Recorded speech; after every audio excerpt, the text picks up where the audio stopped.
Halo, saya Rian Abdurrahman dari Computing Laboratory, anggota Computing Laboratory Gen 6. Ini akan dijelaskan mengenai multi-level categorization pada analisis sentimen berbasis aspek di ulasan hotel.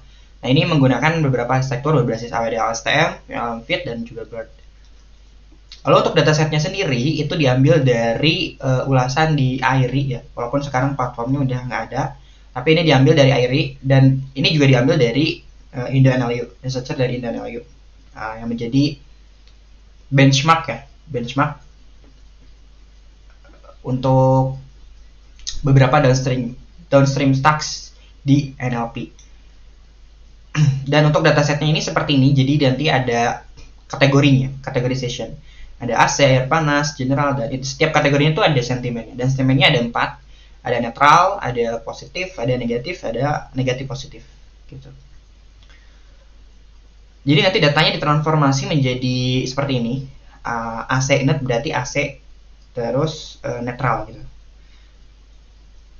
Sentimennya netral, kategorinya AC seperti ini. Jadi nanti dibentuk yang nanti akan menjadikan dia itu lebih ke binary multilabel gitu. Nah, di sini menggunakan beberapa arsitektur.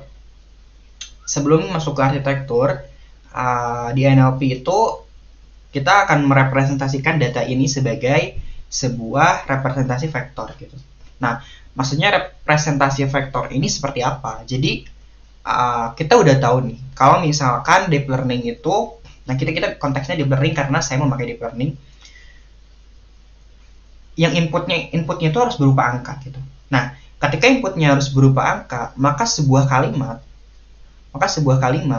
itu harus direpresentasikan sebagai angka. Mungkin ada beberapa metode yang merepresentasikan sebuah kalimat itu sebagai frekuensi indeks dari suatu kumpulan huruf misalkan, atau kumpulan kalimat, kumpulan kata. Nah, itu bisa. Tapi di sini akan dilakukan proses representasi angka dalam sebuah vektor. Nah, di sini ada yang namanya embedding. Nah, embedding sendiri ini contohnya kayak gini. Misalkan ada kata aku nih. Misalkan di sini ada representasi vektor 3 dimensi. Nah, aku ini akan berada di suatu vektor 3 dimensi. Atau di sini misalkan ada hotel. Di sini ada kamu. Nah, setiap kata, atau kita sebutnya token, itu ada di suatu representasi vektor, di ruang vektor. Dan size embeddingnya itu ini kan cuma 3 dimensi ya. Dan di sini kita ada beberapa dimensi yang besar yang nggak bisa digambarkan, tapi nanti akan dijelaskan di setiap arsitekturnya. Nah, kenapa harus direpresentasikan sebagai vektor? Karena kita itu ingin mendapatkan konteks. Kita ingin mendapatkan konteks dari suatu kata. Kalau misalkan di sini ada kata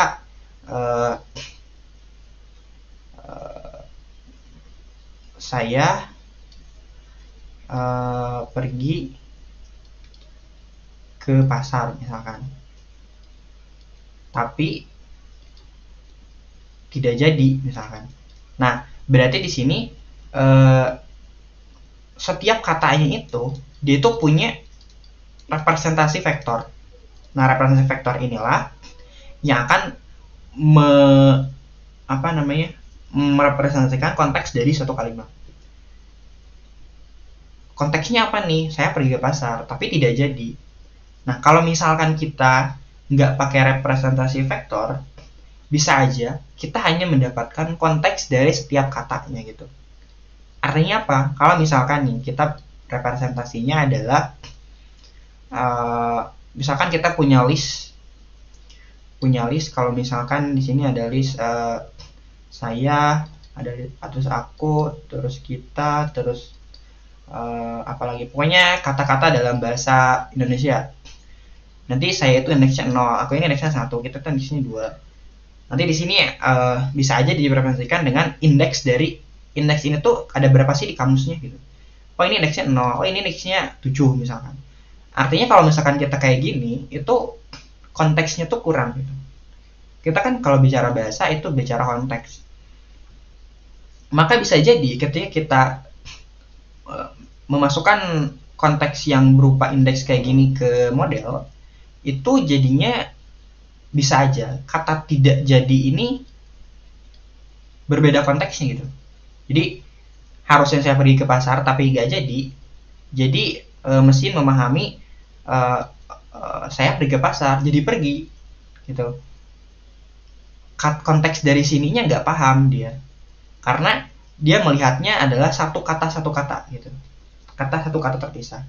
Nah, ketika ada representasi vektor, artinya setiap kata itu punya jarak gitu ke kata yang lain. Jadi ketika kita melihat saya pergi ke pasar tapi tidak jadi, maka akan ada jarak gitu antara tapi tidak sama jadi. Misalkan tidak berarti ketika direpresentasikan dalam vektor tidak itu dipahami sebagai kalimat negasi gitu. Maka kalimat ini memiliki konteks tidak ke pasar gitu. Artinya kita tuh berusaha untuk mendapatkan konteks dari suatu kalimat dengan merepresentasikannya ke dalam sebuah vektor. Yang dalam vektor tersebut ini di training supaya embedding ini mampu merepresentasikan benar-benar merepresentasikan konteks dari satu kalimat. Nah, cara representasinya adalah dengan membuat sebuah matriks yang isinya berupa faktor-faktor, atau misalkan kayak gini, misalkan saya, atau misalkan di sini mobil, terus ada kata ini kamus kita ya, ini kamus kita mobil, terus ada kata sedih, terus ada kata buku misalkan. Nah, di sini ada beberapa faktor, misalkan di sini faktornya kata sifat. Maka kata sifat, misalkan di sini ada lagi kata benda, terus ada nama. Jadi nanti ketika saya terus kamu itu adalah misalkan kata ganti. Nah, di kata ganti ini dia akan memiliki representasi vektor yang berdekatan gitu. Saya, kamu, kita. Ini bisa jadi berdekatan jaraknya. Karena di sini ada kumpulan kata ganti gitu. Di dalam ruang vektornya itu, jadi setiap jarak yang ada di ruang vektor itu menentukan suatu konteks gitu. Walaupun emang mesin secara tidak langsung ya, kita nggak ngasih tahu ini kumpulan kata ganti, ini kumpulan, tapi secara pelatihan dengan membaca korpus atau data-data kita, diharapkan ada representasi yang konteks representation yang tepat gitu. Lalu kita langsung masuk, ketika kita sudah mendapatkan representasi vektor, artinya saya pergi ke pasar tapi tidak jadi, ini akan menjadi inputnya itu akan berupa matriks gitu, berupa matriks dan isinya tuh angka semua, parameter dan parameter embeddingnya juga.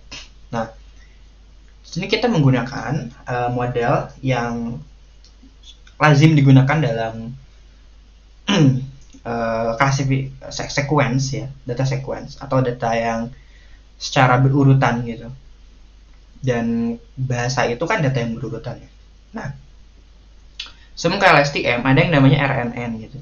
Nah, kalau misalkan kita tahu tentang neuron atau perseptron di deep learning, nah RNN itu sebenarnya adalah deep learning yang neuron tapi dia pakai for loop gitu. Jadi ketika kita saya pergi ke, nah ini tuh dia pakai neuron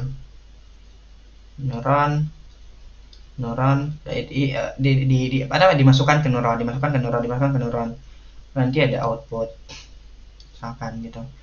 Nah, ini bisa jadi layernya ada banyak gitu. Nah, jadi RNN itu sederhananya kayak ya neuron doang, cuma dia ada recurrence, ada perulangan gitu. Berarti deep RNN kalau misalkan layernya banyak. Dan itu ada permasalahan di RNN itu terjadi ketika semakin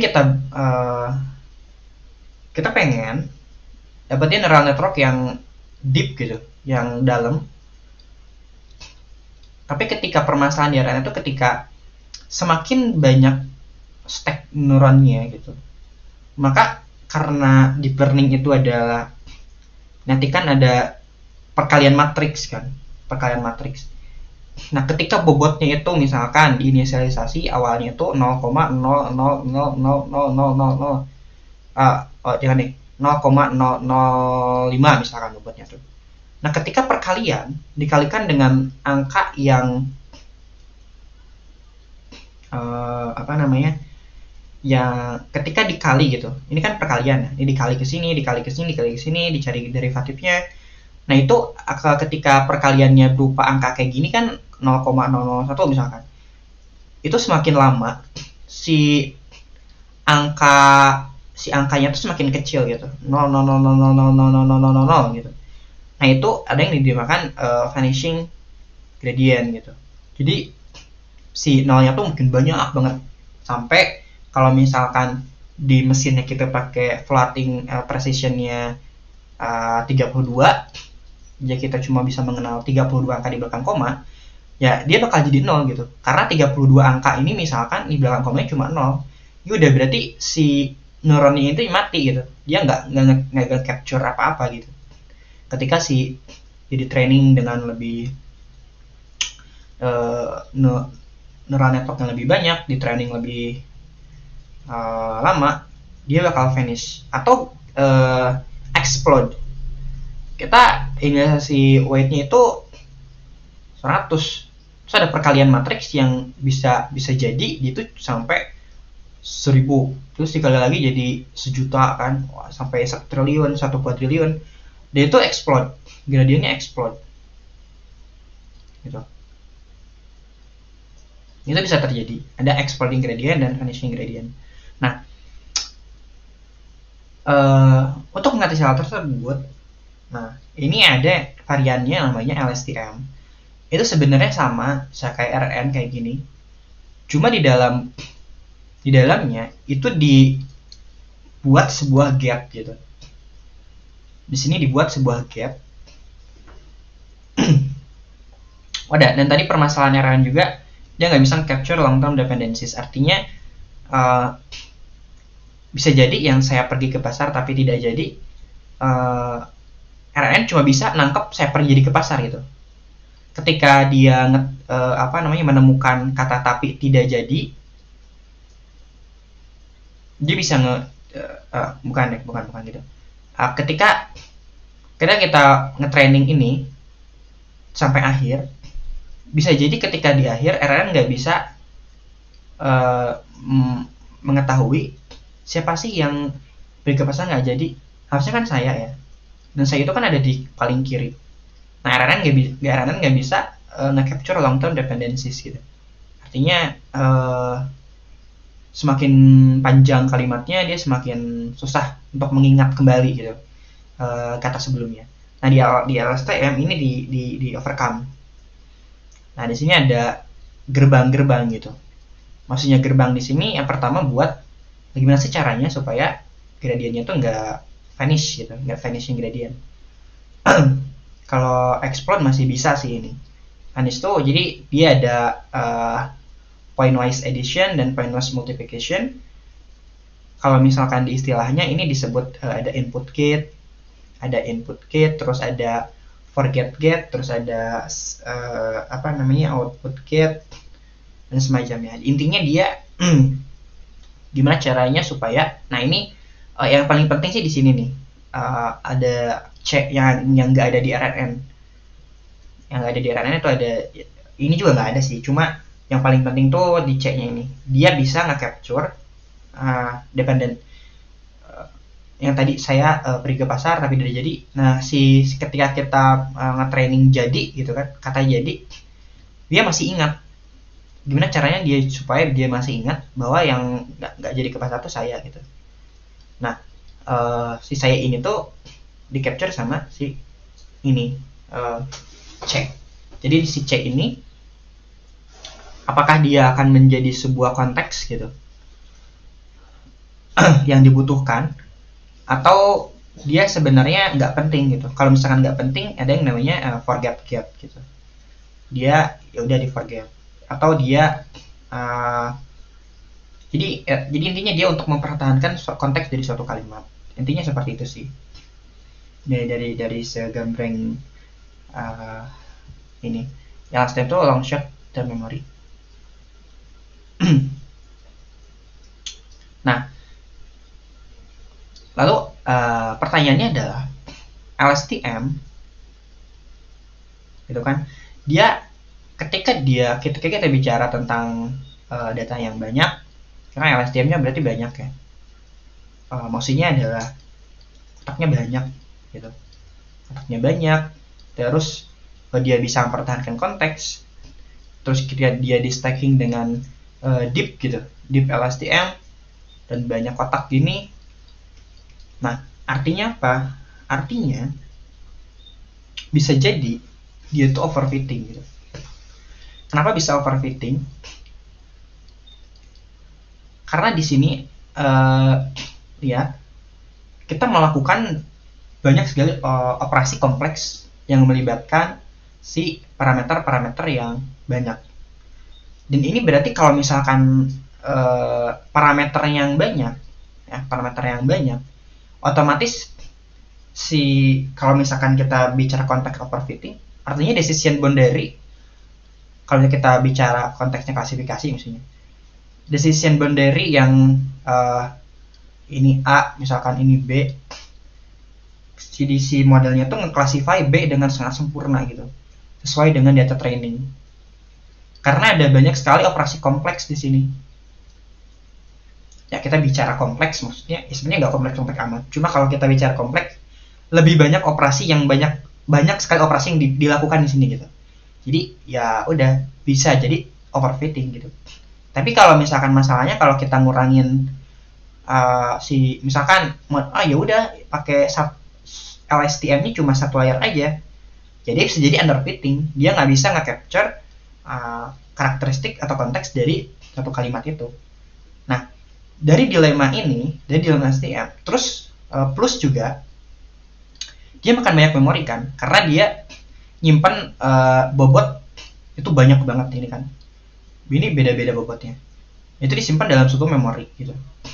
Dan ketika bayangin ketika kalimatnya itu ada 1000, katanya itu ada 1000 misalkan, maka karena setiap hurufnya itu tadi kita pakai embedding matrix, dan itu matriksnya banyak banget sampai banyak banget gitu. Dan itu bisa jadi kalau memorinya nggak cukup, ya harus pakai komputer yang lebih mahal. Jadi intinya dia mahal dari segi komputasi kalau misalkan kita mainin dengan data yang banyak gitu. Ya karena deep learning kan mainannya dengan data yang banyak ya. Nah, lalu gimana cara overcome ini? Ya udah, berarti kita diusulkan dengan yang namanya regularizing and optimizing LSTM. Di papernya itu judulnya kayak gitu. Jadi ya udah, kita pakai teknik regularisasi dan optimisasi pada LSTM. Nah, terciptalah AWD LSTM. Nah, sebenarnya prinsip AWD LSTM ini LSTM, cuma di LSTM-nya tuh pakai dropout gitu di mana-mana.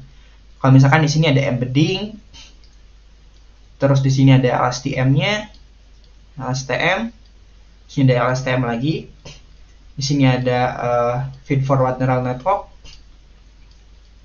gitu kan. Nah, jadi di AWD LSTM ini gimana caranya supaya dia itu nggak overfitting? Ya udah, kita pakai dropout aja. Di sini ada dropout, misalkan dropout itu kan kayak ini salah ya, nggak gini garisnya, gini kan.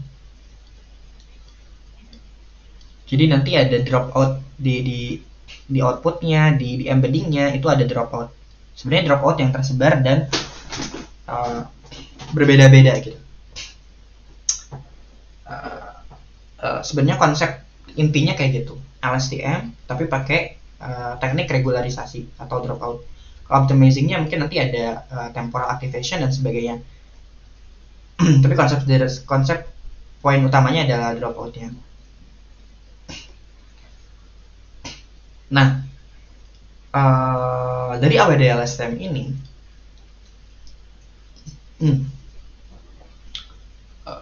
seorang peneliti namanya Jeremy Howard, dia ngelihat bahwa kalau misalkan di computer vision, kalau kita bisa merecall bahwa ketika sebuah neural network, kalau computer vision misalkan pakai CNN, ada CNN-nya, ada pooling layer-nya, terus ada feed forward network. Nah, kita lihat bahwa CNN ini, dia misalnya ini CNN, dia itu bisa melakukan feature extraction atau feature engineering extraction secara otomatis gitu, dengan menggunakan CNN. Nah, feature extraction ini kalau misalkan di training dengan gambar yang banyak banget, misalkan dengan ImageNet, maka kita bisa lihat bahwa si arsitektur CNN ini bisa melakukan ekstraksi pada data. Misalkan ada gambar kucing gitu, maka dia itu bisa ngebedain gitu mana sih sisi edge dari kucingnya itu mana gitu, terus matanya di mana. Itu kan feature extraction, dia bisa nentuin data-data spasial dari sebuah kucing itu. Nah, bisa dong kalau misalkan ini kan udah training sama data yang gede, ya udah feature extraction ini dijadiin sebuah tools buat ngetransfer pengetahuannya ke model yang lain gitu. Jadi feature extraction ini yang udah di training dengan data yang gede banget, misalkan ImageNet, itu bisa dipakai. Jadi bisa dicopot si feed forward neural network-nya ini dicopot gitu, dihapus, dan ini dihubungin dengan model yang lain gitu, dengan model misalkan SVM atau multi-naive Bayes classifier. Yang penting si ininya dia bisa ngebedain mana mata, mana telinga, mana sisi gitu. Nah, Jeremy Howard itu punya ide yang sama gitu dengan ini gimana caranya supaya suatu bahasa mesin itu bisa mengerti konteks dari suatu bahasa gitu. Maka dia melakukan cara yang sama dengan transfer learning gitu. Transfer learning dari task yang namanya self-supervised learning, yang bersifat self-supervised learning, supaya kita dapetin mesin yang mengerti akan konteks bahasanya, terus ditransfer ke atau bukan transfer, kita training lagi dengan data spesifik, misalkan klasifikasi sentimen.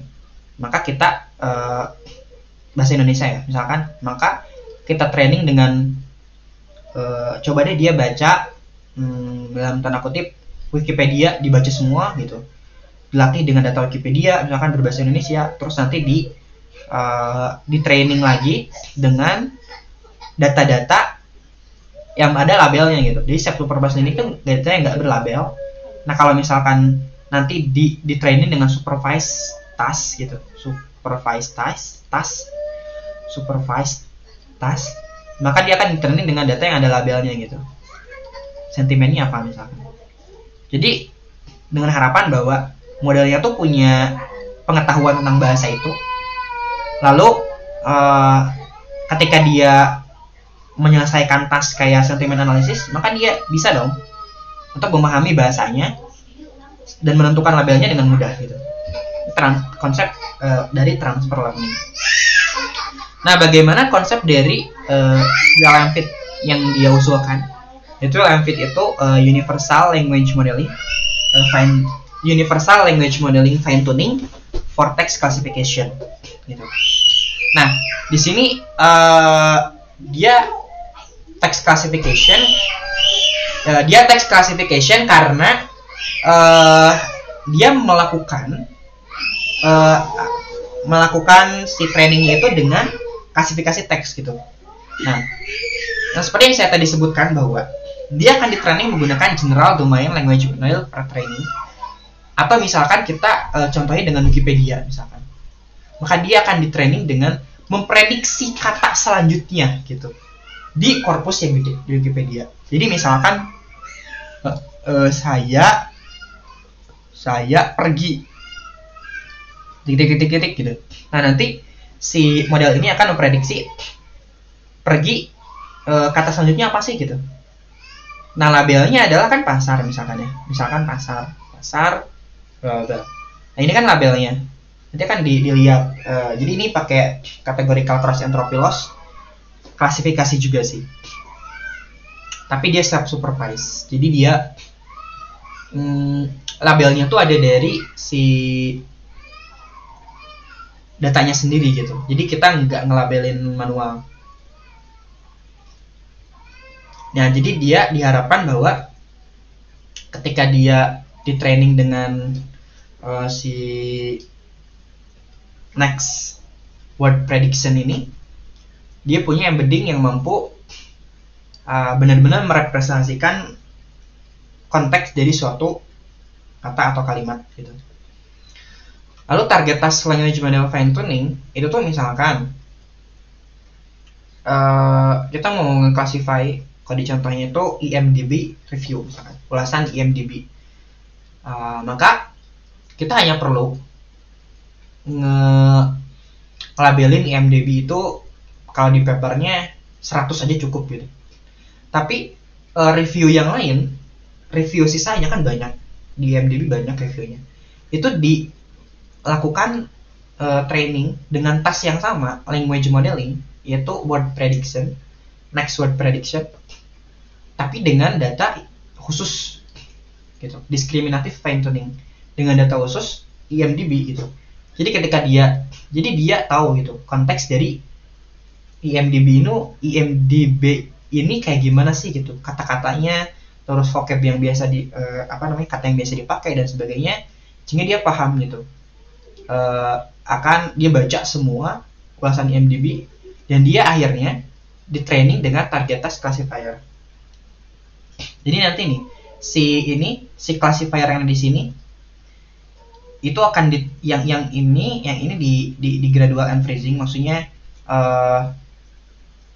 yang jadi fokus itu kita melakukan klasifikasi sentimen gitu pada label yang udah dikasih. Nah, embedding yang ada di sini itu ditransfer ke sini gitu. Pengetahuan dari sini itu ditransfer ke sini, sehingga karena dia udah tahu seluk-beluk ulasan IMDb, maka di target task classifier dia udah tahu dong konteks dari satu kalimat di ulasan IMDb harusnya ya. Maka dia tinggal mengklasifikasi kalau ulasan ini tuh positif, kalau ulasan ini tuh negatif, kalau ulasan ini tuh netral gitu. Konsep sederhananya kayak gitu, WLM fit. Sebenarnya konsepnya banyak, ada slanted triangular learning rate, terus ada gradual unfreezing. Tapi cara intinya tuh idenya kayak gitu. Kalau yang tadi saya sebutkan itu hanya untuk regularization dan optimization. Dan ini pakai AWD LSTM ya. LSTM di sini tuh simpelnya adalah LSTM ada dropoutnya. Di sini ada dropout, sini ada dropout, dropout yang tersebar gitu. Nah, itu untuk WLM fit. Jadi nanti eksperimennya akan dijelaskan di Google Collaboratory-nya.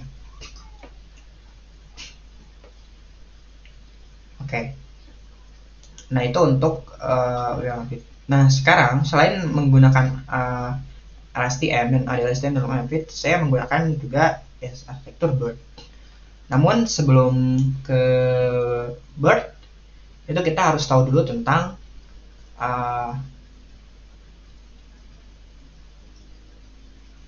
hal-hal yang diterapkan di BERT itu gitu. Kayak misalkan kita harus tahu dulu tentang attention dan basis arsitekturnya, itu transformer seperti itu.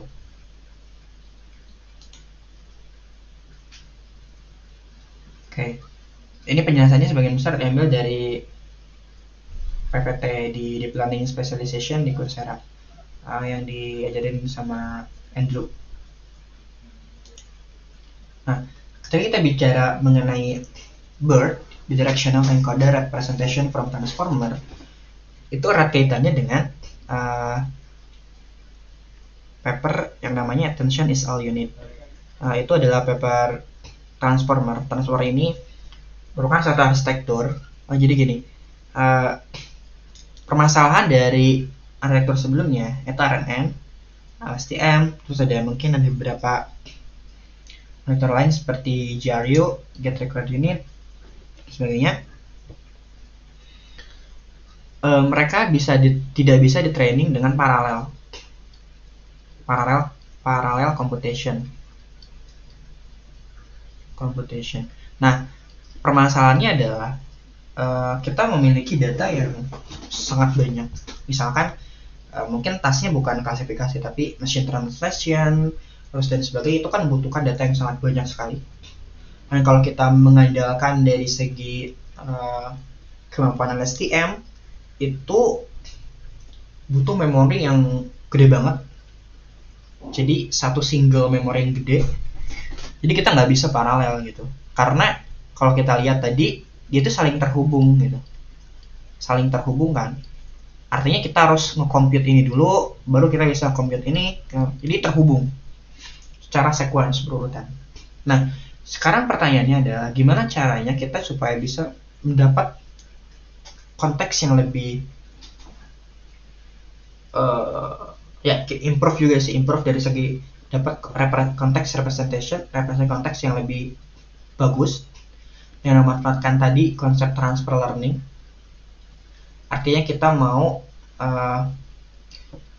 melakukan language modeling ke korpus yang gede banget, Wikipedia, terus news, semuanya pokoknya data yang dengan harapan mesin bisa mengerti gitu dengan konteks dari bahasa yang diujikan. Kalau pakai LSTM kan ya dia nggak bisa paralel, artinya dia harus punya memori yang gede dan yang gede banget gitu. Karena di sini kan ada matriks yang banyak banget, terus dari segi komputasinya yang mahal. Kalau misalkan harus pakai single core gitu. Nah, makanya kita harus butuh model yang bisa paralel nih. Karena arsitektur dari sekarang itu GPU atau CPU kan kebanyakan banyak ya core-nya. Kita pengen memanfaatkan supaya semua core itu kepake gitu, jadi paralel. Nah, diusulkanlah yang namanya konsep self-attention gitu. Nah, dari self-attention ini adalah sebenarnya idenya sederhana. Itu instead of kita nge-compute secara sequence kayak gini gitu. Jadi kayak harus ini dulu di-compute, oh baru tahu ini dulu, baru tahu ini. Itu kan secara berurutan ya, secara sequence. Kita compute-nya barengan aja gitu. Dengan catatan, kita harus punya sebuah mekanisme yang tetap mendapatkan long term dependencies, atau kita tetap bisa mendapatkan konteks secara keseluruhan gitu dari suatu kalimat. Kalau misalkan di sini ada machine translation, itu Jan visit l'Afrique in September, mau ditranslate ke Inggris misalkan. Nah, kita kan harus dapetin konteks dari semuanya. Caranya gimana? Itu ada yang namanya self attention. Yang intinya adalah attention ini, jadi ini nggak nyambung lagi ya, selnya itu nggak nyambung satu sama lain, tapi kita menggunakan namanya query key value gitu. Nah, query ini kayak gini loh, mungkin kalau dimanusiakan, di bahasa manusia kan query ini kayak kita nge-query kata Jen gitu. Mungkin bisa jadi kita ngasih pertanyaan bahwa siapa sih tokoh yang ada di sini gitu. Siapa tokoh yang ada di sini? Key-nya itu berarti person kan. Maksudnya adalah dia tuh orang gitu. Terus value-nya adalah Jen. gen, valuenya gen. Jadi di setiap kata di sini ada key, query, sama value-nya. Walaupun sebenarnya di komputernya itu ini berbentuk parameter ya. Ini berbentuk bobot gitu yang akan di training gitu. Yang akan di training dengan korpus yang sangat besar sekali. Jadi tapi konsep utamanya seperti itu. Nah, jadi kan ketika pakai Q query value yang di-compute bisa secara bersamaan atau secara paralel di setiap kata. Ini setiap kata tuh di-compute Q, K sama V-nya semuanya di-compute, gitu kan? Terus nanti di-concat, ini di-concat, digabungin, terus nanti mendapatkan satu yang disebut apa ya? Mana sih gitu dari kata-kata yang ini, kata-kata dari Jan, Visital, Freak, and September yang paling berpengaruh terhadap suatu kata gitu. Kalau misalkan kita misalkan gini, kita pakai bahasa Inggris ke Indonesia, misalkan my name is Rian misalkan. Kalau di sini ada mesin translation, ini adalah A1, A2, A3, A4 gitu. Misalkan hasil translasinya itu nama gitu. No. Nama saya adalah Rian. Nah, attention mechanism itu kayak gini. Jadi di sini tuh nah, yang berpengaruh terhadap kata nama di sini tuh mana sih gitu? Mana yang lebih attention terhadap kata nama gitu? Artinya di sini akan di-compute kan? Akan di-compute Q, K, sama V-nya. Q, K, sama V ini di-compute semuanya. Dan ketika di training, oh ternyata yang paling berpengaruh terhadap kata nama adalah kata name di sini gitu. Maka di sini bisa jadi name ini punya attention yang lebih gede dibanding yang lain gitu. Kayak gitu. Ini sebenarnya konsep self attention. Yang nanti di sini tuh di compute-nya tuh menggunakan softmax classifier. Maksudnya bukan softmax classifier, probabilitas gitu, berbentuk probabilitas mana yang paling mungkin berpengaruh terhadap kata name di sini. Oh ternyata nama gitu sih. Itu self attention. Ini kan bisa paralel kan. Jadi Q, K sama V-nya itu kan bisa di-compute berbarengan kan dari setiap kata gitu. Jadi nggak harus menunggu dulu kata pertama, kata dua dan sebagainya. Nah, di sini ada yang namanya multi-head attention. Idenya adalah kalau misalkan kita tadi kan kalau misalkan Q, K sama V-nya itu cuma satu gitu, cuma satu, maka kita cuma bisa mendapatkan satu konteks gitu dari satu kata gitu. Kalau tadi kan query itu berupa pertanyaan misalkan ya, siapa pelaku dari kalimat ini gitu, siapa, itu cuma kita bisa nanya siapa doang kan. Kita pengen nanya banyak gitu, jadi Q, K sama V di tiap kata itu banyak gitu, karena kita punya banyak query nih. Kita bisa jadi siapanya, kita misalkan kita mau nanya apa hubungan Jen dengan Afrika, terus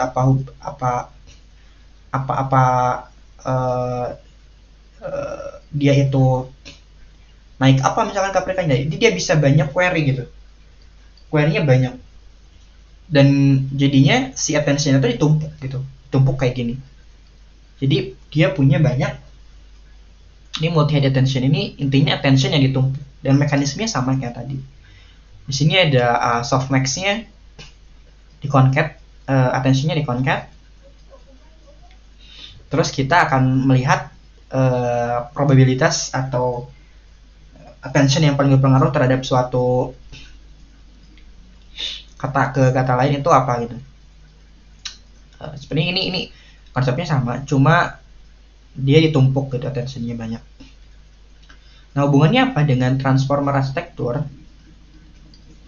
Transformer arsitektur ini sebenarnya arsitekturnya nggak terlalu baru, karena udah ada yang namanya arsitektur encoder decoder sebelumnya. Dia ada arsitektur encoder decoder, terus ada arsitektur sequence to sequence misalkan, terus ada arsitektur macam-macam lah. Nah, kalau transformer ini berdasarkan arsitektur encoder decoder ya, decoder. Nah, gimana caranya kita supaya si encoder ini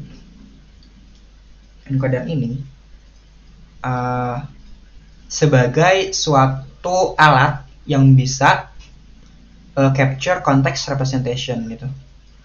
Context representation. Decoder ini adalah karena kita udah dapat context representation-nya, decoder ini adalah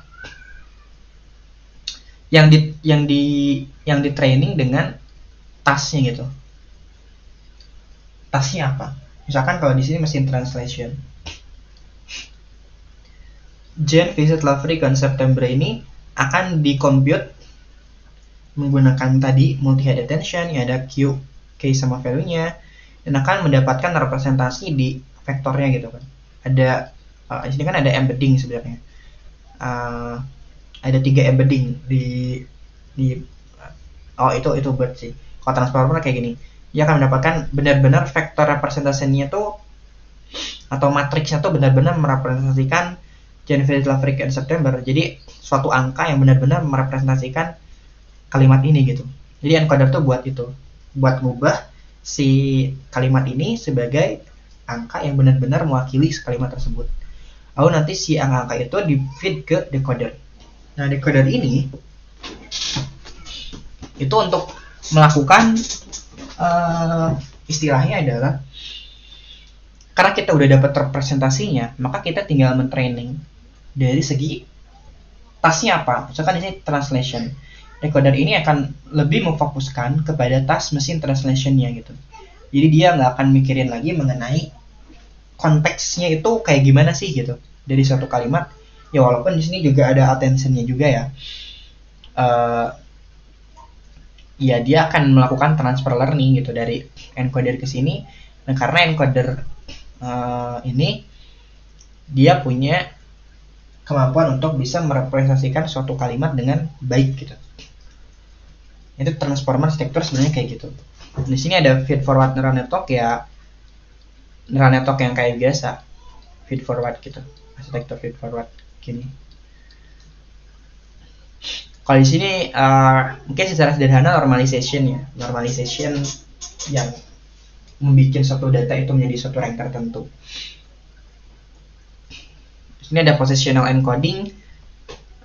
Sebenarnya ini positional encoding tuh supaya benar-benar apa ya namanya,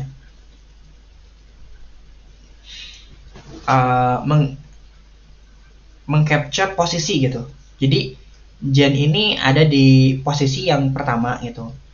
Ini ada di posisi ketiga, ini posisi ke. Nah, itu supaya dia bisa gimana caranya supaya posisi dari setiap kata itu diperhatikan gitu. Kan kalau misalkan kita ngomongin tentang misalkan ayam dimakan ibu misalkan, terus ibu dimakan ayam, itu kan beda ya. Nah, kalau misalkan kita nggak bisa ngebedain posisi dari suatu kata, bisa aja ini tuh bisa sama gitu, mesin tuh bisa menganggap ini tuh sama, padahal beda. Nah, kita harus melakukan capture position gitu, positional encoding terhadap si kata itu gitu. Nah, sekarang kita masuk ke BERT, bidirectional encoder representation from transformer. Nah, BERT ini sebenarnya adalah transformer tapi cuma encodernya gitu. Jadi BERT ini hanya sebelah yang ini doang nih. Nah, yang ini doang, encodernya doang. Makanya disebut bidirectional encoder representation from transformer.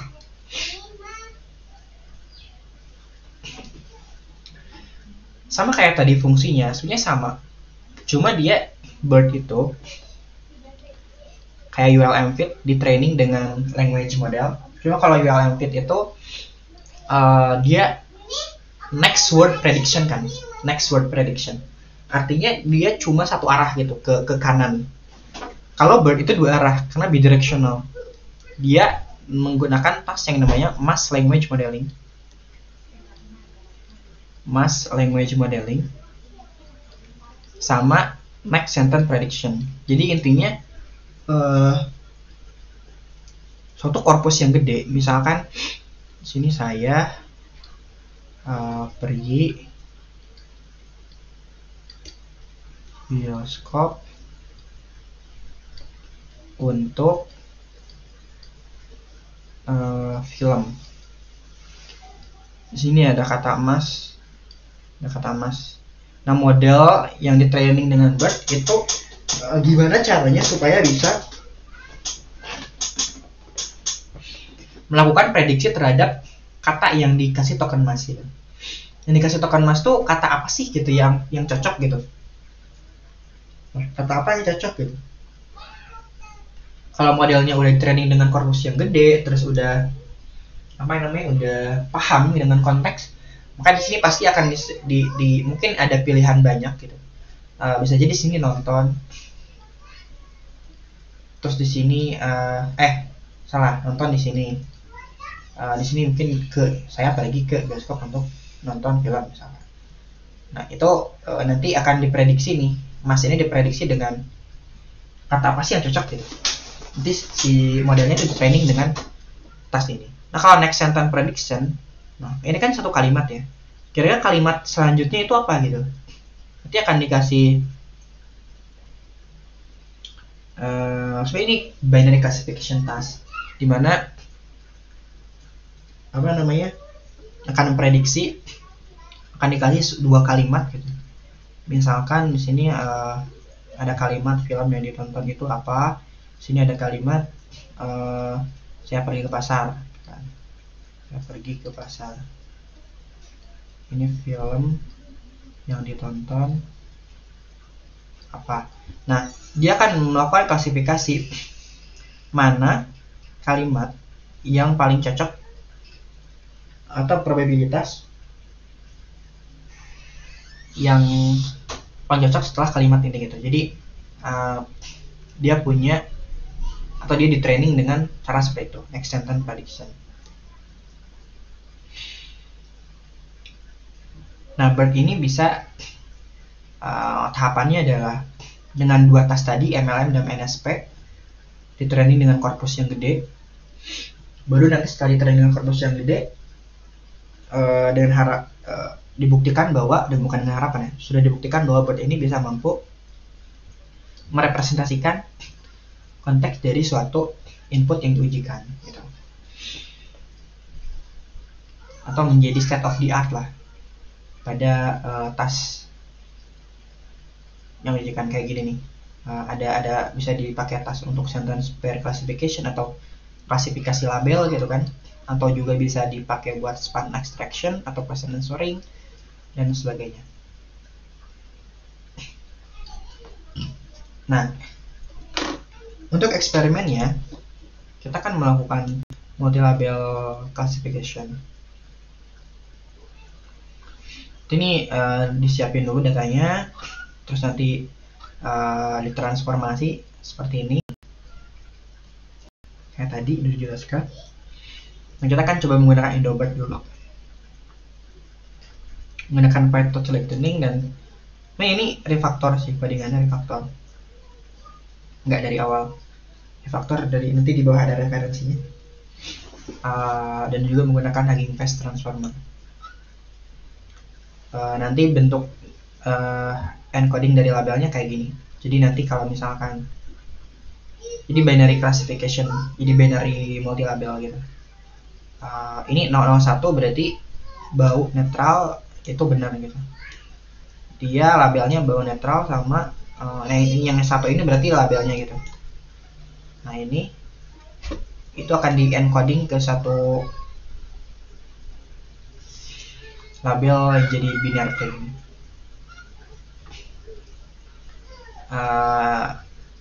Ini sebenarnya dari data preparation buat BERT ya.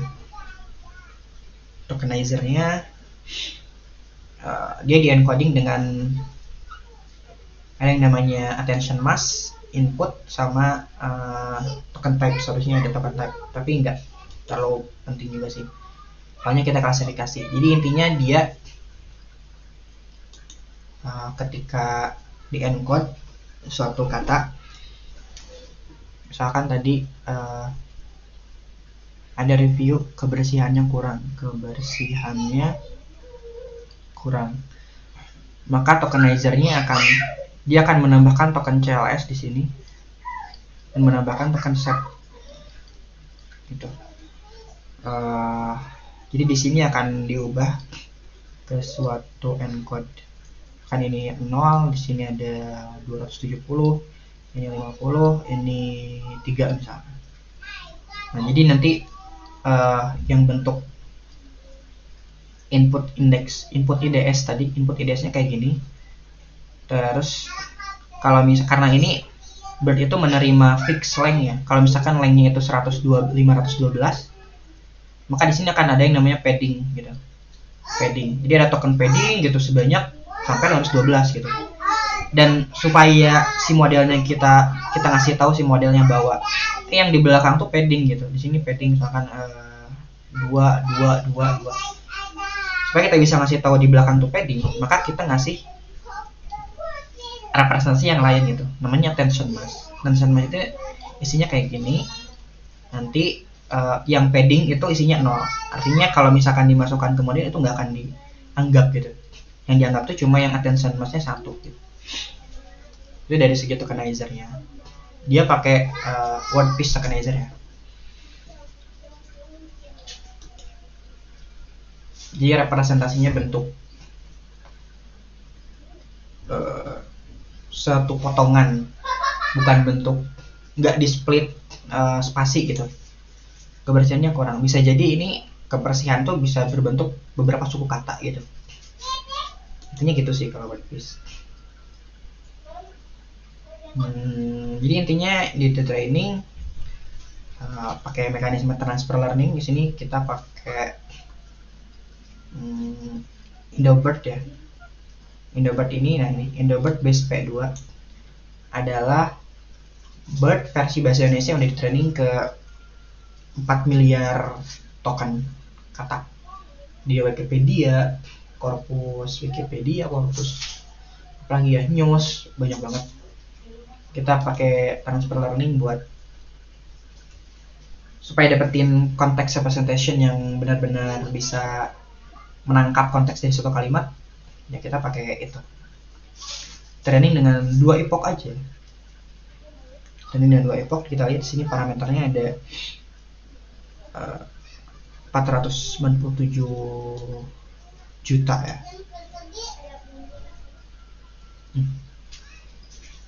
Oh ini 124 juta parameternya. Banyak banget. Terus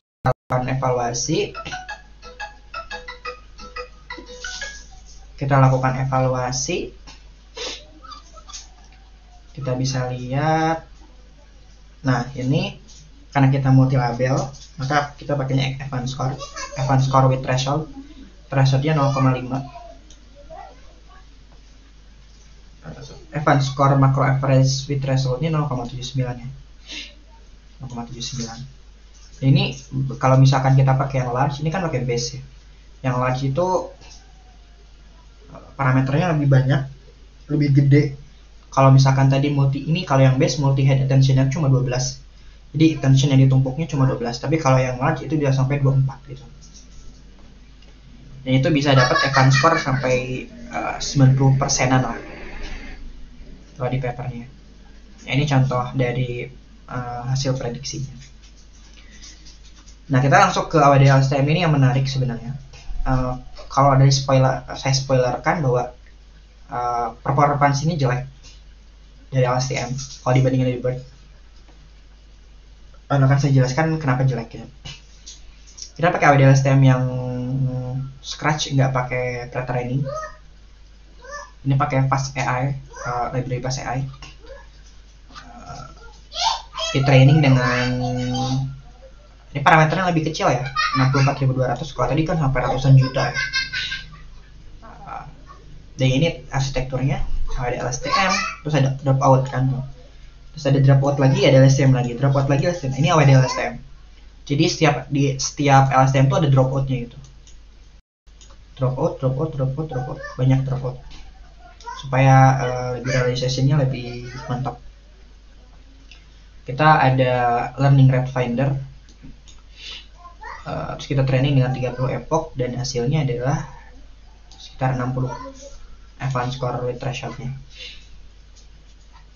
Nah, kita coba melakukan training kita di LSTM dengan Wikipedia. Di sini aku simpan trainingnya di GitHub. Ini dapat perplexity 30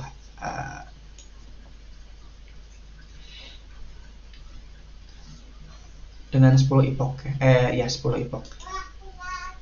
Sebenarnya nggak ideal 10 epoch. Medit papernya tuh kalau nggak salah 50 harusnya, 40 sampai 50-an. Jadi ini karena mahal, Wikipedia itu kan gede banget ya korpusnya dan mahal komputasinya, maka cuma 10 epoch doang. Dan ternyata ketika kita pakai language model,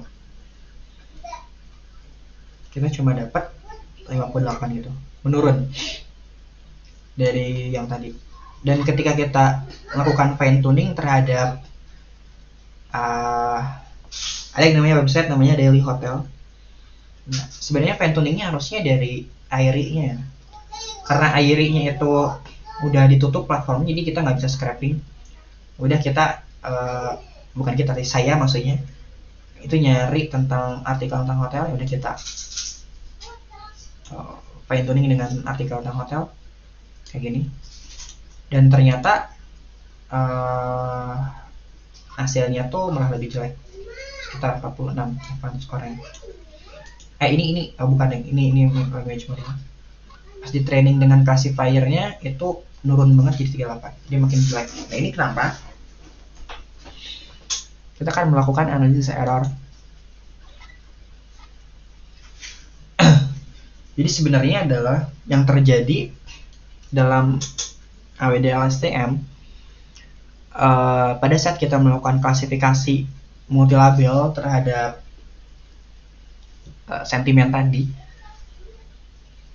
Kenapa ketika kita lakukan ini ya, kita bandingkan, kayaknya udah ada di bawah. Nah, AWD LSTM tanpa pre-training itu kenapa hasilnya sekitar 60% gitu, F1 score with threshold-nya, bukan 0,6 lah, 0,6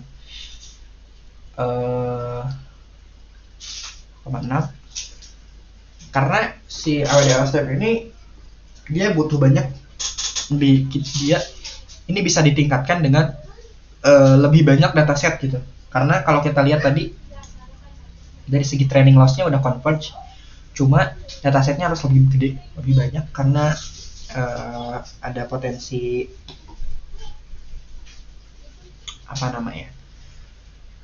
bisa ditingkatkan gitu, dan dataset yang lebih dengan lebih banyak. Nah, tadi ketika kita training AWD LSTM dengan Wikipedia, Wikipedia itu katanya formal kan, definisi lah apalah gitu. Sedangkan review itu kolokvial tuh nggak resmi gitu, kayak bukan nggak resmi sih, maksudnya kayak ada kata-kata kayak gue, lo, sebagainya, itu kan nggak ada di formal Wikipedia. Jadi tentu ketika kita pakai embedding yang di Wikipedia, maka si nggak efektif gitu, nggak efektif di ulasan, di review. Nah, kita tambah lagi nih dengan melakukan language modeling pada artikel itu kan formal ya, artikel formal, dan harusnya juga kita fine tuningnya ke airy ya, ulasan airy-nya. Tapi karena udah ditutup si website ini, ya udah coba-coba aja pakai formal lagi, apakah makin bagus? Ternyata semakin jelek gitu. Dan ini merupakan kelemahan ya dari language modeling, itu yang namanya domain gap. Jadi harus benar-benar spesifik gitu, harus benar-benar spesifik. Kalau misalkan kita mau nganalisis sentimen yang airy, ya udah kita labelin 100, sisanya misalkan yang ada 250.000 review, sisanya itu kita lakukan language model fine tuning. Nah, pada BERT itu di training dengan selain menggunakan formal, ada juga BERT itu di training dengan Twitter, yang dimana bahasanya itu adalah kolokial ya. Kalau di Twitter kan siapa sih yang kebanyakan kan si tweet itu kayak ada gue, ada lu, ada apa kayak gitu kan, bahasanya nggak baku gitu. Maka Indobert, dan juga dia sampai 4 miliar token gitu di tradingnya, ya otomatis Indobert menang karena dia udah bisa melakukan context representation yang lebih bagus dibanding ketiga ini. Dan saran untuk penelitian selanjutnya itu AWDLSTM atau YLMFit itu benar-benar sensitif terhadap dataset yang domainnya tuh harus benar-benar sama gitu, fine tuning language modelnya. Dan juga sangat sensitif terhadap hyperparameternya gitu. Saya tidak jelaskannya tadi aslinya ada one cycle policy, terus ada weight decay dan sebagainya. Benar-benar di settingan hyperparameternya sensitif banget di LSTM, karena cara natural LSTM itu kan dia bisa nimbulin overfitting kan, makanya kita harus dapetin dropout yang benar, dropout maksudnya regularisasi yang benar-benar sesuai gitu. Kalau Indobert walaupun cuma 2 epoch itu fine tuningnya, tapi parameternya lebih gede, itu bisa converge ke 79, dan ini melebihi dari ini yang udah 30 epoch lah berapa. Ini Indobert bisa lebih bagus performansinya. Baik, untuk penjelasannya cukup, Pak. Terima kasih.